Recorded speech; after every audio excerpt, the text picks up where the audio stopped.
Hey guys, welcome to chapter 3, where we are now going to explore orthography. Now, I'm going to go ahead and jump ahead to sections 3.4 through 3.5 of our textbook. However, it doesn't matter that I'm going out of order. I just like to start with this quick history of the English language before we go into the other linguistic details. If you read the chapter from start to finish, don't worry, you're not going to be confused. I just want to get the history of the English language discussion done first so we can go into more of those skill-based concepts regarding orthography. So what are we looking at? Well, we just finished phonology, right, where we were focusing on the sounds of the language. And as linguists, we typically study oral language. We typically study oral communication rather than written language. We like to study natural language. And when we say natural, we're talking about language that is not taught to you, right? So we naturally acquire verbal language when we're young. Your first language, you naturally acquired it. You didn't have to have, there's a lot of philosophies on this, whether you were genetically predisposed to it, whether you're behaviorist theory, or if you're going to be social interactionism theory. There's a lot of theories there. It doesn't matter. Here's the thing. Here's what we know. You learned a first language, okay? And you weren't necessarily taught it. You naturally picked it up. And that's the stuff linguists like to study. Writing and reading, on the other hand, are skills that you're taught. And so linguists don't usually spend a lot of time focusing on those aspects. However, you're going to be a future educator here in the United States and likely working with language learners, whether because you are an ESL or bilingual major, or because you're just going to be in the K-12 system where we have a lot of bilingual students. Something that's unique about the United States that doesn't really exist in other countries is this concept. If you were to go and be an English teacher in Korea, it's very likely that you would be assigned to be the speaking and listening teacher or the reading and writing teacher, that they would have you broken down into one or the other. You might only teach speaking skills. You might not teach listening necessarily. Or if you were going to teach all four, you might teach speaking and listening in the morning and reading and writing in the afternoon. They really separate out these different skills, usually in other countries. However, what's unique to the United States is that when you're hired as a language teacher, you're expected to be able to teach all four, and sometimes at the same time. You're not necessarily given an hour to just teach speaking and listening, or given the time to just teach reading and writing. You're teaching all of them. So I don't know if that's the best setup for the United States, but that is something that's culturally unique to language teaching here. So you need to be able to address all four of these. We can't just talk about phonology and just stop at speaking and listening and oral communication. We need to talk about orthography. We need to talk about reading and writing skills and how those are acquired as well, and what that looks like through a linguistics lens. So that is why we're moving into this next step. With phonology, we were talking primarily about speaking and listening. With orthography, we're going to move into reading and writing. So we're going to bring in a new alphabet. It's not a new one. You actually know this one, just the regular English alphabet. And again, a lot of these concepts we discuss are going to apply to any language, but we're going to look at it through the lens of English. So phonology dealt with sounds. Orthography is going to deal with spelling systems. So we're going to bring in our English alphabet, which is one you don't have to memorize because you already know it. And through orthography, we're going to be looking at the relationship from our international phonetic alphabet, so our phonemes, the relationship of our sounds to our writing, in this case the English alphabet, and how we spell words. And that's what we're going to do in orthography. Why is it so hard to learn to read and write? Why is it a challenge? Why is that relationship between our phonemes and our writing system so challenging? And I have two illustrations for you to think about some of those challenges in case you can't think of any good reasons why it's difficult. I want you to take, this is my Pacific Ocean test. You know IPA, you have it in your book, you have our International Phonetic Alphabet chart of our English phonemes. I want you to take the word Pacific Ocean, and I want you to write that in IPA. Okay, so think about the sounds in Pacific Ocean. And I want you to use your IPA chart and write it out. Write out the phonemes that are in that sound. Go in and pause the video if you need to, and I'll show you the answer here right now. Okay, so I saw this meme a long time ago. Every C in Pacific Ocean is pronounced differently. Have you ever thought about that? So look at the spelling, Pacific Ocean. There are 3 C's between that phrase. But look at its phonology. Okay, look at the phonemes. The first C gets a S sound. The second C gets a K sound. And the third C gets the sh, oh sh sound. Okay, so that's a little confusing. So okay, imagine you're a first grader and you're trying to read this word. You're not going to innately know that each C gets a different sound, right? So already kind of illustrating to you that the spelling system doesn't necessarily match the sounds that are given to the word. Well, let's talk about the sound system. I want you to read these phonemes and write out what you think it says. Okay, go ahead and pause the video if you need to, but I'm going to show you the answer. What if I told you that was the answer? Feral cats. How many of you put feral cats instead of feral cats, right? Will Ferrell, he's awesome. So again, another illustration of how what the sounds with the word don't necessarily relate to the spelling and how we have some complications with the spelling system. These are just funny examples to show you the discrepancy between the sound and the spelling. And so why is it a challenge? To teach reading and writing, because the old saying of spell it how it sounds rule doesn't always work. Okay, how do I spell Pacific Ocean as it sounds when the C gets 3 different sounds throughout the phrase, right? There's a reason I have the word because with B-E-C-U-S. About a year ago, my son had to spell that word for the first time, and he was in first grade, and this is how he spelt it, B-E-C-U-S. And I said, Myland, good job, but actually that's not how it's spelled. And he goes, what? So this kid, their first grade, right, learning the English spelling system, getting access to all these challenges that exist in spelling between speech and sound. And I said, it's actually B-E-C-A-U-S-E. And he looked at me like, are you kidding me? That makes no sense. And he's absolutely right. It doesn't make sense, or does it? And we'll discuss that in a second. So this is how he spelt it. Now, there's a lot of linguistic intelligence going with this. So yes, he spelt it wrong. But also part of being an educator is you've got to look at what did he do right? What did he do wrong? What's going on here? What were those choices he was making? So yeah, he forgot that cuz could be C-A-U-S-E, right? That's a little abnormal. Here's what he did get right before we look at this and go, man, my son's stupid, and he's not. Just kidding. We want to look at what he did right. So we're talking about connecting sounds to language, and we looked at phonological awareness, and that was that awareness. So he's aware that the b might be represented by the letter B. He's also aware that the sound E is sometimes represented by the letter E in English. So he wrote B. His first syllable, he nailed it. And then he wrote cuz, okay? Now phonetically, look at how he chose to spell it. It makes a lot of sense. First of all, he put a C for the k sound. Now, typically, yes, C can get that sound, but so can K. So he made a really good choice here by choosing the letter C to represent that sound. Okay, because he had the choice of choosing a C or the letter K, because in some words, K can be represented by the letter K. So good job, Mylan, you did great. Let's look at the last 2 letters he used. Because, cuz. Now, we in English have that one phoneme called the schwa, right? That upside down E. It's like the only one with a name. And he knew that sound is often, that schwa sound, is often represented by a U. Think about it. Run, umbrella. Okay, so he did a really good job there.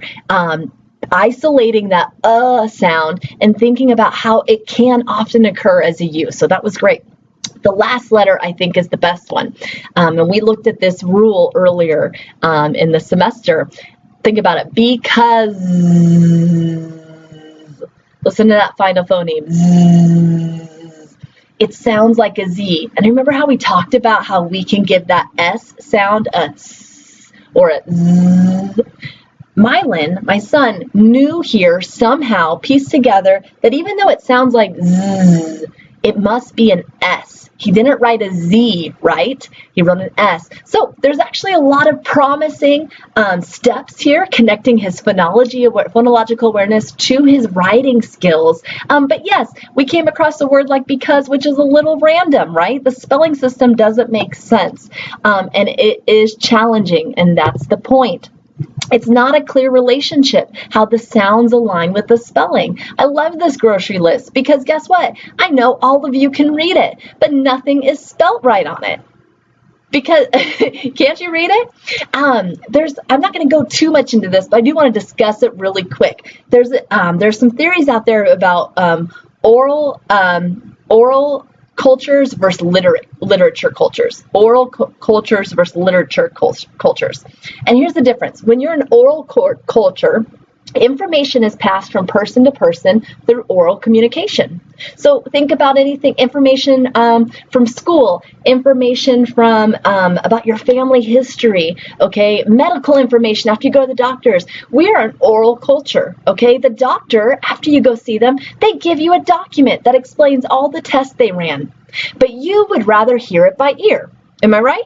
You might look at that document later, but you want the oral breakdown of the information because we are an oral culture. A literature culture primarily shares information through written text, and we have that as well. We do, but naturally, especially because of our blue-collar working class backgrounds, we have an oral culture with us. So we prefer to hear things orally rather than see it in writing. And because of that, we often try to apply the oral system that we speak to the spelling system. And sometimes we try to spell words that we've never seen written before, but we're relying on our oral version that we heard to guess at the spelling. And that's where you can get a grocery list like this. Now, I'm sure whoever wrote this to be funny, but it is a great example of what oral literacy looks like versus a literature-based literacy in a culture.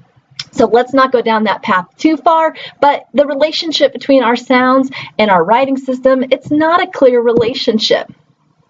And we have some lingering questions, and I don't know if you've ever noticed it, but why do some words end in a silent E? Home, lake, house. There's an E in all those, but they don't get a sound. Why is that? What relationship is this? Why does the WH in where, when, what get a different sound than the WH in who? Why don't we say where, when, what, right? Or why don't we say where, when, what, woo? Okay, why are they different? What happened here? Why is there no consistency? Well, that's what we want to talk about real quick in this lecture. Why is English spelling so irregular? A lot of this stuff we looked at when we looked at the history of English because that explains most of this. Like English has changed over time. The way we pronounce things 1,000 years ago is different than how we pronounce things now. We used to say antique, and now we say antique. We used to say schedule, and now we say schedule. We used to say humor, and now we say humor. Okay, so we've changed some of these pronunciations over time, naturally, because I'm going to point it out again later. Oral communication, spoken language changes all the time, but the spelling system doesn't. So let's explore some more examples. Or why does the spelling system not align with the sound system? Well, we have this existence of borrowed words. So these are words that we've taken, borrowed from other languages. And sometimes when we borrow a word, we keep the spelling and we keep the sound system. We use the words depot or buffet as great examples of that. Both of those words end in a T. Do you ever pronounce the T? Do you say depot or buffet? You don't. These are French words. These are words we borrowed from the French language. And we not only kept the sound and how they pronounce it in French, we adopted that into English, but we also kept the spelling system. We kept the spelling of those words. So in English, there is a general rule that when a word ends in a T or, a T, you pronounce the T, right? That. What's another word that ends with T? Support. There we go. That was really hard. That, support. Think of words that end in T. We give it a sound. Except these couple words we borrowed from French that end in a T where it doesn't get the sound. So this further adds to the irregularity of our spelling system when we borrow in words and we keep the original pronunciation alongside the spelling. Every language is like this. This is not just about English. This is about what happens with language in general. Now, can we fix it? And the thing is someone has tried to. Noah Webster Dictionary, you know this name. He attempted to regularize the system. He said, let's match how we pronounce words with how we spell them. Let's bring this together. And some of his ideas were accepted. I remember one of you, I think even said this earlier in the semester, why do some words have a U in it, and some words don't? So why did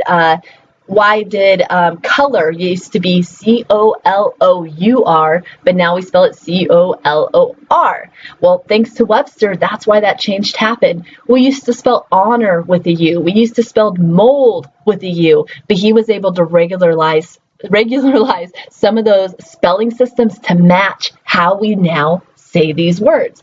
Some of his ideas were not accepted. We used the example of machine.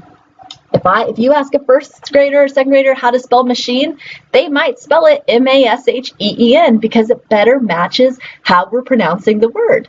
And he proposed that. Webster proposed that orthographic change, but it wasn't accepted. So what does this all mean? Okay, so English, what I'm getting at with all of this, while we keep touching on the history of English, is that what we're about to explore in orthography, or you've seen yourself because you've used English your whole life, is that it's not random. There is a reason why the way we say a word orally and the way we spell it doesn't align. And the spelling system, sometimes though it looks broken, and we have to spell cuz with C-A-U-S-E, because, even though that seems dumb, like, and my son looked at me like, why? Why would they spell it that way? There's a reason for this, and it's all historically based. Many of the spellings that seem irregular in modern English actually make a lot of sense if you look at historical linguistics, where the word came from. Many of the silent letters that we have in words, like that silent E, were once pronounced, but orally we stopped saying it. We stopped giving that letter a sound, so now it doesn't match with the spelling. So this also, if there's logic behind the spelling systems. It's not random. It's not someone who made up stupid rules at one point with the spelling. It's all historically based. Okay, so now people do often call, there are groups of educators who call for a reform to the spelling system. They want to change it. We need to change the way things are spelled so that it matches the way we pronounce them, right? That's going to fix everything, in theory, right? But there's a lot of factors we have to consider when we look at spelling and how we read and how we speak and pronounce a word. So there's the phonetic factor. There's that words, some words are spelt how they sound. Think about sit, right? It's made up of 3 sounds. The sounds are associated with these S-I-T, and it makes sense, right? So there's a phonetic factor. What sounds are assigned to what letters, okay? But there's also a semantic factor, and we have to kind of look at what a word means and where it came from. So a hymn is a song, and a hymnal is a book of songs, right? So there's a lot of shared meaning between those two words, and the spelling of one helps the other. We also have to look at the etymology of the words, and that some words like depot, buffet, kangaroo, burrito, salsa, they reflect the origins of the languages they came from. So people who want to reform the spelling system are often focused too heavily on the phonetic factor, aligning the sounds with the letters and not keeping account of not taking into account these the semantic or the etymological factors either. So even if they wanted to change the spelling system, it would take years for it to work. You have to recognize, though, that spoken language changes more quickly than written language. And our orthography system, our spelling system, reflects pronunciations that were true to the spelling years ago. It used to match. It did. It's just oral language had changed so much over time. If we wanted to change the spelling system now, by the time that we were done reforming all of it, our oral language would change again, and we would be in the exact same predicament. You also have to think about not only the time, but the resources. Every textbook, every piece of literature in the world that's English, or whatever language is changing or reforming, would need to be reprinted. Every piece of curriculum in the schools would need to be reprinted. And again, by the time we got through all of that, it would still, again, not align with the oral communication. So how we pronounce words has changed tremendously over time, but the writing system has only made small changes. So think about the word not. Why do we have a K in there when we don't give the K sound? The existence of borrowed words, we keep maintaining these old spelling systems, or these spelling systems from these borrowed words from other languages, and when they're brought into English, so it still keeps that continuation of irregularizing our spelling system with our sound system. And there have been attempts, like we said, to regularize, that's a word is so hard for me, these two things, and other languages have tried to do it with their languages as well, but these attempts usually fail. And the thing is, oral language is going to keep on changing. That's the message from here. There's two messages from here. Our spelling system is a derivative of historical change. Okay, it's not random. It's not all broken. It's not, a lack of thought. They're remnants of history. Okay, and since oral language is going to keep changing, that divide is going to keep getting bigger. I want to talk real quick on highlight some historical things that associate our spelling system today with the past. So remember, from our lecture on the history of English, we have Old English, Middle English, Early Modern English, and Present Day English, okay? We're not going to talk about these historical events that are on the screen, but just know if you dug into them, they play a huge role in how we speak and how we write today. Let's talk about Old English. So that was 450 AD. This is, 1,500 years ago, and we have some spelling systems that, believe it or not, have stuck around from this time. So the use of, for example, the use of the Y to represent the I sound, right? So we have Jim, gypsy, and that's got that I sound. That's a remnants from there. If you think about most words with a Y, it doesn't get the I sound anymore. Like my name, Shelby, it usually gets the E, and there's another one. There's two sounds that the Y gets now, and I'm forgetting the other one, but trust me, there are two typical sounds associated with the Y, and I is not the regular association anymore. We also have the use of F used at the end of words, but then when it's pluralized, we use the V. So we go from thief to thieves, wolf to wolves. Okay, so that's a remnant. It's kind of a crazy, right?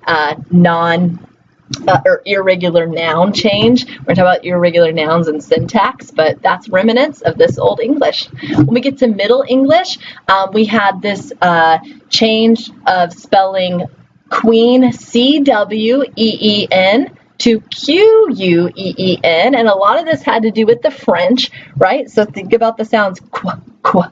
It's got the C-W, that spelling makes a lot of sense, and now we spell it as Q-U.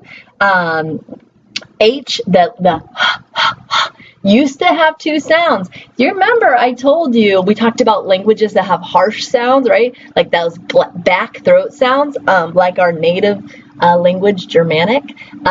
We used to, at this time, have another sound for H, for not the letter H, but the sound. So when you think about the word laugh, that GH did not used to get the sound. It used to get the so laugh, okay? And we got rid of that sound at one point, so believe it or not, we used to have that sound. And now we just kind of stopped pronouncing the H. How many of you say vehicle or exhausted, right? We don't typically give the H any sound in those words. The HW spelling became WH, so it did used to be where, when, okay? But now it's where and when. That's when that change happened. Modern English, we have a lot of changes. We talked about the Greek and Latin love affair and the Renaissance Festival and adding weird silent letters to our words so we can look more Greek or Latin. Crazy enough, the weirdest thing that happened during this time was what we call the Great Vowel Shift. This radically changed English, okay? So if you remember, English right now has 14 vowel sounds. 14. Those are the 14 phonemes on your current IPA chart. Not that long ago, 500 plus years ago, we only had 7 vowel sounds, okay? And they're represented in these 7 example words I had for you. So, I, e, a, o, u, and ow, okay? We only had 7 vowel sounds, but something happened, and we had this great vowel shift that created 14 vowel sounds. So here's a couple things that changed. Instead of saying divine and divinity, it's divine and divinity. Extreme, extremity. We now say extreme, extremity. Okay, so we added this vowel sound. There's a lot of historical reasons why this happened. Remember, this is not random. A lot of things are socially, politically driven. We talked about that. Who establishes what good language is? The people in charge. So some of the reasons why the vowels change is because this is a time when we were at war with the French. Some people wanted to they overcorrected, trying to remove French sounds from their language. And in the process of doing so, created different vowel sounds. Some people during this time were trying to sound more French, and they hypercorrected and changed vowel sounds by trying to sound more like French speakers. There's a lot of reasons this was happening, but the reality is it severely impacted English. It went from 7 vowels to 14 vowels. So what does it all mean, Basil? I don't know if you ever watched Austin Powers. That was a long time ago. English spelling is not random. At one time, the phoneme, which is the sounds, and the graphemes, which is a word you haven't heard yet, we're going to get into it in the next lecture, made sense. Grapheme means letters. At one time, the letters matched the sounds that we gave them. And it doesn't anymore, and there's a historical reason for that. It's not random. So, real quick tidbit I need to share with you because you need to know this for an upcoming writing assignment. Native words. So when we say a word in English is native, what do we mean by that? Well, specifically, when we say a word is native, we mean that it has a Germanic root. And if you remember, our parent language is German. And it's not the German we speak today, or that's spoken today in German. It's an older German, right? But that's our parent language. So when we say a word is native, we mean that that it came from those Anglos and Saxons in that time period, okay? Or the Vikings that invaded. And it's probably a really old word. So that's a native word. Everything else is a loan or borrowed word. So if you're going to look at a word, which you will be doing soon for an assignment, and you have to find the etymology of the word, okay? And you need to find out if it's native or borrowed. That's what you need to be thinking. Does it have a Germanic root, or does it have a root from a different language? If it's from a different language other than Germanic, then we consider that a loan or borrowed word. You're going to learn more about word formation when we get to morphology. When we look at the English vocabulary, of the most frequent words in English, of the 100 most frequent words in English, what percentage are native? What percentage of the words do you think are Germanic based? 90%. So of the 100 most frequently used words in English, words that you are using every day, 90% of them are Germanic. Of the 10 most thousand frequent words in English, what percentage of that do you think are native based? Meaning, what percentage of that do you think are Germanic? Only 32%. Okay, so that means the other 68% are words that are borrowed or influenced by other languages. So what does this in conclusion mean? The words that we use every day have been around for a long time. So if you look at 100 most frequent, 500 most frequent, over 50% are words that are native, meaning they have been around since the beginning of English. Okay, we still have remnants of old English today, and these are function words. We'll learn more about these parts of speech when we get to syntax, but these are words that we use to glue our sentences together. So our prepositions, up, down, this, that, pronouns, he, she, them, they. These are all examples of 80% of these are Germanic words and have been with us a very long time. They rarely change. They have been around for over 1,000 years. And here's some examples of some of those words and how the changes, we consider this a small amount of change. So we went from gut to gut to good to good, okay? And you'll notice how, one pattern you're going to notice from these old Germanic words is the shift from the t to the d. And we looked at that back in phonology and place and manner of articulation. If you make those two sounds, what's the difference? T, t, t, d. Voicing, that's it. And so the change between these two words is actually only minute. We have have has come from the word haben. So if you think about the their place and manner of articulations, close, not identical, but close. Do came from, I don't know how to say it, tun, dun, do. Okay, now think about again, we see the D and the T phonemes, place, manner, voicing, very, very similar. Okay, that wraps up this quick history. Quick history ended up taking 30 minutes. I know I have a history major in here. I always do. So hopefully that was somewhat interesting to you. I'm doing all this for a reason because the takeaway is this. The English spelling system for how we spell our words and our pronunciation system, even though they don't match, it's not for nothing. There's a history there. It's a rich history. It's all explainable by looking at historical linguistics. You don't have to know that moving forward, historical linguistics of every word, but you need to know the idea that this isn't random. There are patterns, and because there's a historical tie to it, there are patterns that we can investigate that are going to help us be better educators and help us help show it to our students, and they can recognize these patterns too. That wraps up this lecture. I'll see you guys at the next one. Bye.